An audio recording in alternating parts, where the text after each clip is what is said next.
The phone buzzed against the nightstand, its blue glow slicing through the darkness like a blade.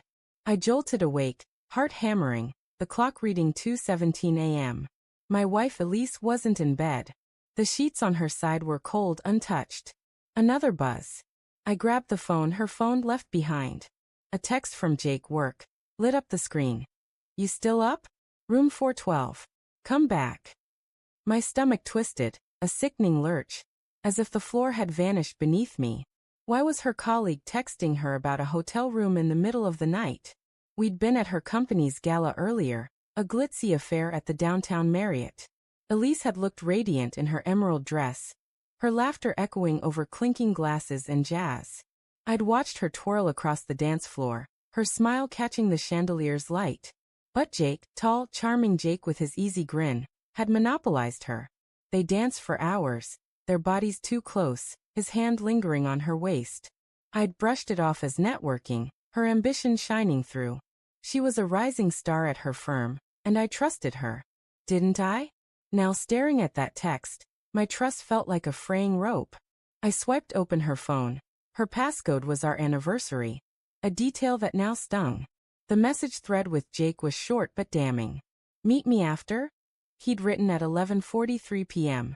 Her reply, "Maybe. Don't want to make it obvious." My breath caught.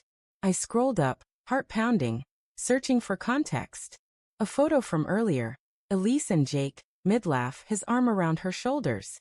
Captioned, "Best dance partner yet." Posted to her Instagram story, visible to everyone but me. She'd blocked me from her stories weeks ago, claiming it was for work boundaries. The apartment was suffocatingly quiet, the hum of the fridge a mocking pulse. Her heels, discarded by the door, glittered in the moonlight. She'd come home briefly, then left again. Why? I paced the hardwood floor, the cold biting my bare feet. My mind raced, replaying every moment of the night. Her distracted glances at her phone during dinner. Her vague excuse about needing air, before she slipped out. The way Jake's eyes followed her, hungry and unapologetic. I opened her messages again, my fingers trembling. A group chat with her coworkers revealed more. "Elise and Jake are killing it on the dance floor."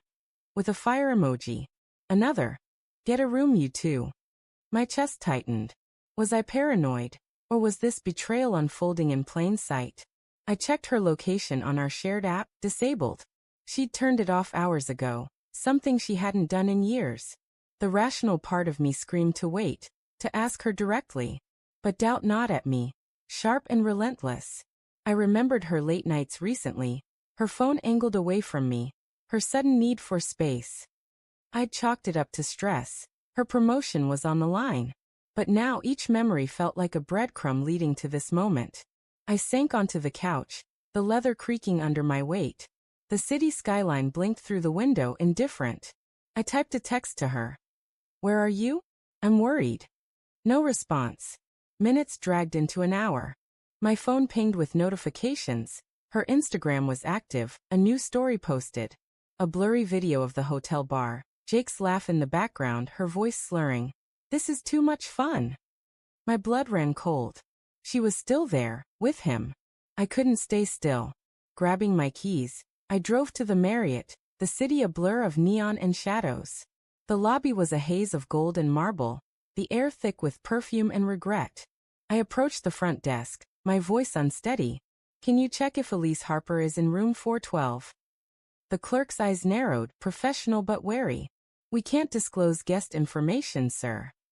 I pleaded, my desperation spilling out, but she shook her head. Defeated, I slumped into a lobby chair, the velvet cushion swallowing me. My phone buzzed again. Another text from Jake. "You coming back? Missed you. Sent 10 minutes ago." I stared at the words, each one a dagger. I imagined her in that room, her laughter, his hands on her. My heart screamed betrayal, but my mind clung to denial. Maybe it was innocent. Maybe she'd crashed on a couch, drunk and careless. Maybe. I called her. Straight to voicemail. Her cheery greeting mocked me. "Hey, it's Elise. Leave a message." I hung up, my throat tight. The lobby clock ticked toward 4 a.m. I opened X, searching for Jake's profile. His latest post was a selfie from the gala, Elise in the background, her smile radiant. The caption, "Nights like these." Comments flooded in, co-workers tagging each other, oblivious to the storm brewing in my chest. I couldn't wait anymore. I took the elevator to the 4th floor, my pulse thudding in my ears. Room 412 was at the end of the hall, the carpet muffling my steps. I knocked, softly at first, then harder. No answer. I pressed my ear to the door, straining for any sound, music, voices, anything. Silence. My imagination ran wild. Elise tangled in sheets, Jake whispering in her ear. Or worse, her alone, regretting it all, too ashamed to face me. I texted her again. "I'm at the hotel. Room 412. Please come out." The message sat unread. I leaned against the wall, the cool plaster grounding me.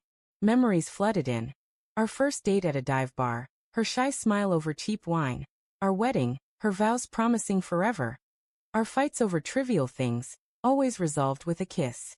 Was that all a lie? The elevator dinged. I froze as Elise stepped out, her dress rumpled, hair disheveled. She saw me and stopped, her eyes wide with guilt. "Mark," she whispered, her voice cracking. "Why are you here? Why are you here?" I shot back, my voice low but sharp. "Jake's room? Really?" Her face crumpled, tears welling.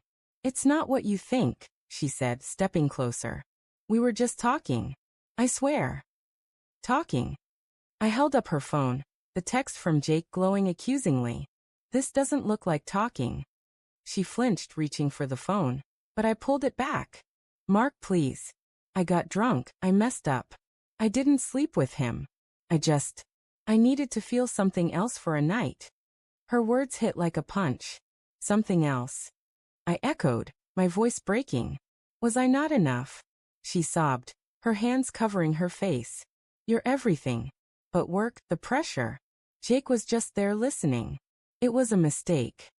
I wanted to believe her, but the image of them dancing, laughing, burned in my mind. "You blocked me from your stories," I said, the realization dawning. "You hid him from me." "I didn't want you to worry," she whispered. I knew how it looked. The hallway felt like a pressure cooker, the air thick with our unraveling. I stepped back, my heart splintering. "I don't know who you are anymore," I said, turning away. "Mark, wait," she called, but I was already at the elevator, the doors closing on her tear-streaked face. As I descended, my phone buzzed. Another Instagram notification. Jake had posted a new story, a photo of room 412's door, captioned, "What a night." My stomach dropped. Elise's voice echoed in my head, swearing it was nothing. But the truth was in that photo, in her absence, in the digital trail she couldn't erase.